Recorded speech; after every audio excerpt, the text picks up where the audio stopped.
I should say I think that's conditional because they stopped kidnapping people from Africa in 1813. I think the actual institution of slavery ran.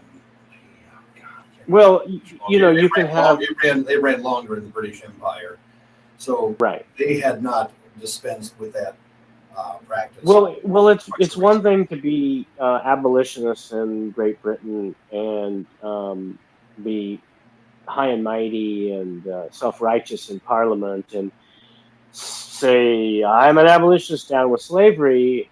In one hand, be William Wilberforce, and we salute all those efforts. They were righteous, of course. But then, when 1860 rolls around and Great Britain decides that they're going to support the Confederacy instead of the United States, well, they love that cotton. All of your proselytizing goes right out the window. So, and funny thing about this is that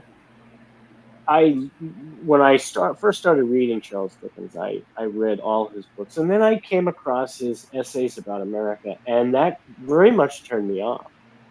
So there was a period where I said, no, I can't read him anymore. I think this is unfair and hypocritical.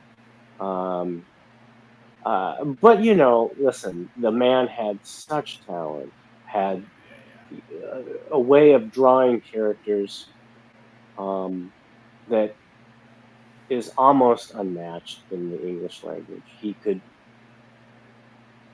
you think of characters like Pip, all the way to Miss Havisham. I mean, the kind of imagination or at least observation that the guy had, and could take these characters from real life and animate them in his books. It won me over anyway. Like, subscribe, repost, share everywhere. To see what else we're up to, visit xynobooks.com, xenobooks.com.